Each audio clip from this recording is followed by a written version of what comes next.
اعوذ باللہ من الشیطان الرجیم بسم اللہ الرحمن الرحیم السلام علیکم ورحمۃ اللہ وبرکاتہ ونعمتہ ومغفراتہ وجنت الحلالہ ودوزخت الحرامہ۔ ٹرو اسلامک انفو کی طرف سے میں آپ سب لوگوں کو خوش آمدید کہتا ہوں۔ عزیز دوستو، جب کبھی گرہن ہوتا ہے تو حاملہ خواتین کے دماغ میں بہت سارے خیالات آتے ہیں، بلکہ اس کے اہل خانہ کے دماغ میں بھی بہت سارے وسوسے خیالات آتے ہیں کہ کہیں یہ گرہن اس بچے کے لیے نقصان دہ نہ ہو۔ وہیں اس حاملہ عورت کے دماغ میں بھی بہت کچھ چل رہا ہوتا ہے، اور وہ بھی اسی پریشانی اور کشمکش میں ہوتی ہے کہ کہیں یہ گرہن میرے بچے کو نقصان نہ پہنچائے۔ اور عورت کو اس کے گھر والے مختلف طرح کے کام کرنے کو کہتے ہیں جس میں وہ کسی دھاڑ والی چیز کو یا کینچی یا چاقو کو ہاتھ نہ لگائے جب گرہن ہو رہا ہو۔ لیٹے مت، سوئے مت، بلکہ اٹھ کے چلتی رہے، دروازے یا دیوار کے اوپر سیدھی لکیر کھینچ دے، اور بھی اسی طرح کی کافی چیزیں اس عورت کو بتائی جاتی ہیں کہ اگر تو نے یہ کام نہ کیا تو یہ گرہن تیرے بچے پہ نقصان دہ ہو سکتا ہے۔ عزیز دوستو، جیسا کہ آپ لوگ جانتے ہیں 19 نومبر 2021 بوقت 9:03 سے لے کے 10:47 تک یعنی کہ 10:47 تک پاکستان، انڈیا سمیت 56 سے زیادہ یعنی کہ 56 کنٹری سے بھی زیادہ کنٹریز میں چاند گرہن دیکھا جائے گا۔ اب حاملہ عورت گرہن کے وقت ایسا کون سا عمل کرے جس کی وجہ سے اس کا بچہ خیریت سے رہے؟ تو یاد رکھیں، حضرت مغیرہ بن شعبہ رضی اللہ تعالی عنہ سے مروی ہے کہ جب حضرت ابراہیم رضی اللہ تعالی عنہ جو کہ فرزند مصطفیٰ صلی اللہ علیہ وآلہ وسلم تھے، جب ان کی وفات ہوئی تو لوگوں نے اس وقت گرہن لگتے دیکھا، تو لوگوں نے ایک دوسرے سے کہنا شروع کیا کہ آسمان بھی، سورج بھی، چاند بھی ابراہیم کی موت کی وجہ سے غمگین ہے اور اسی لیے گرہن لگا ہے۔ ادھر آپ صلی اللہ علیہ وآلہ وسلم گرہن کو دیکھ کر کانپ رہے تھے اور فوراً ہی مسجد میں چلے گئے، اور مسجد میں جا کر لمبے لمبے رکوع و سجود کے ساتھ 2 رکعت نفل نماز پڑھائی، اور اس نماز سے فارغ ہونے کے بعد لوگوں سے آپ صلی اللہ علیہ وآلہ وسلم نے فرمایا، اے لوگو، یاد رکھو سورج اور چاند اللہ کی نعمتوں میں سے نعمتیں ہیں، وہ جب چاہتا ہے ان کو نور یعنی روشنی دیتا ہے، اور جب چاہتا ہے ان سے روشنی یعنی نور لے لیتا ہے، اور جب چاہتا ہے ان پہ عذاب یعنی کہ گرہن لگاتا ہے۔ پس تم جب بھی یہ گرہن دیکھو تو نماز کی طرف فوراً لپکو۔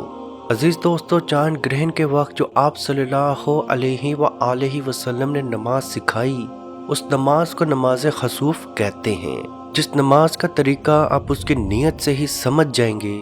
میں نیت کرتا ہوں، میں نیت کرتی ہوں 2 رکعت نفل نماز خسوف کی، واسطے اللہ پاک کے، منہ میرا طرف قبلہ شریف، اللہ اکبر۔ عزیز دوستو، آپ نے 2 رکعت نفل نماز خسوف کی اسی طرح ہی ادا کرنی ہے۔ میری حاملہ بہنیں، جب چاند گرہن ہو رہا ہو یعنی کہ 9:03 سے لے کے 10:47 تک کے درمیان آپ یہ عمل کر سکتے ہیں۔ عمل کچھ یوں ہے کہ سب سے پہلے آپ نے باوضو ہو کے نماز خسوف ادا کرنی ہے۔ اگر آپ کھڑے ہو کے یہ نماز نہیں پڑھ سکتے تو بیٹھ کے ضرور پڑھیں، اور نماز پڑھنے کے بعد اپنا دایاں ہاتھ، اپنا رائٹ ہینڈ اپنے پیٹ پہ رکھیں، اور ایک تسبیح یعنی کہ 100 مرتبہ یا اللہ یا خالق یا باری یا مصور یا جمیل، یا اللہ یا خالق یا باری یا مصور یا جمیل، یا اللہ یا خالق یا باری یا مصور یا جمیل، یہ ایک تسبیح آپ نے ضرور پڑھنی ہے۔ اگر آپ نماز نہیں پڑھ سکتی تو صرف اپنا دایاں ہاتھ اپنے پیٹ پہ رکھیں اور یہ تسبیح ضرور پڑھیں۔ انشاءاللہ بحکم خدا آپ کا بچہ بہت خوبصورت ضرور ہوگا۔ جہاں تک بات ہے کہ سیدھی لکیر کھینچنے کی، چھری یا کینچی نہ استعمال کرنے کی، تو ایسی کوئی روایت نہیں ہے۔ یہ آزادی سے پہلے انڈین کلچر میں پایا جاتا تھا، وہاں سے ہی ہمارے آباء و اجداد میں آیا، اور آج بھی لوگ یہ کام کرتے ہیں۔ عزیز دوستو، اس ویڈیو کو جہاں تک ہو سکے ضرور شیئر کریں، کیونکہ آپ کی وجہ سے اگر کسی کی پریشانی، کسی کی بیماری، کسی کی مصیبت دور ہوگی تو اس کا ثواب آپ کو ضرور ملے گا۔ اللہ پاک سے دعا ہے کہ ہم سب کو اپنے حفظ و ایمان میں رکھے اور کشمیر کے بھائیوں پہ خصوصی رحم عطا فرمائے اور ان کو آزادی کی نعمت عطا فرمائے۔ آمین۔ اللہ حافظ۔ یا رسول اللہ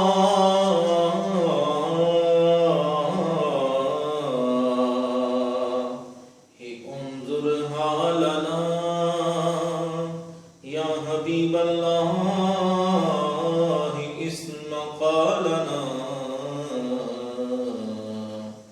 اننی فی بحر غم مغرق حزی یدی سہل لنا اشقالنا۔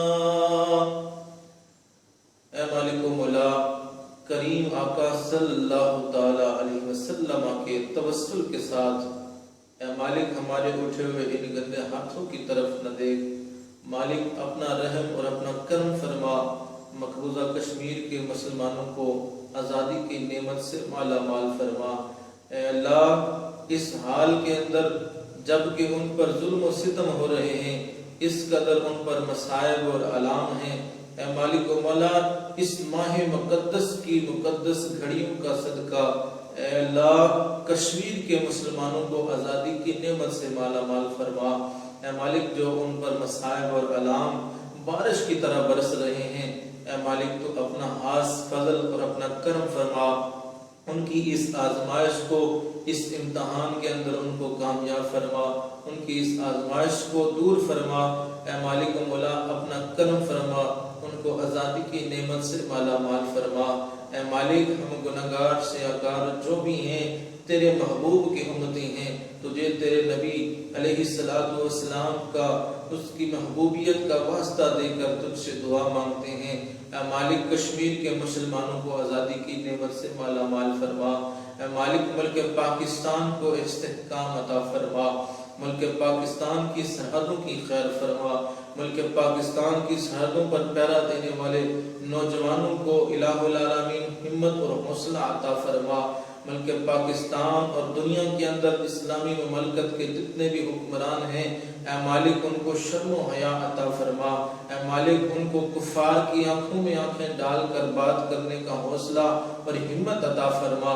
اے مالک و مولا اسلامی ملکوں کو اکٹھے ہو کر اے مالک و مولا کشمیر کی سلامتی کے لیے، حق حدرادیت کے لیے آواز اٹھانے کی توفیق عطا فرما۔ اللہم ربنا تقبل منا انکا انت السمیع العلیم وتب علینا یا مولانا انکا انت التواب الرحیم۔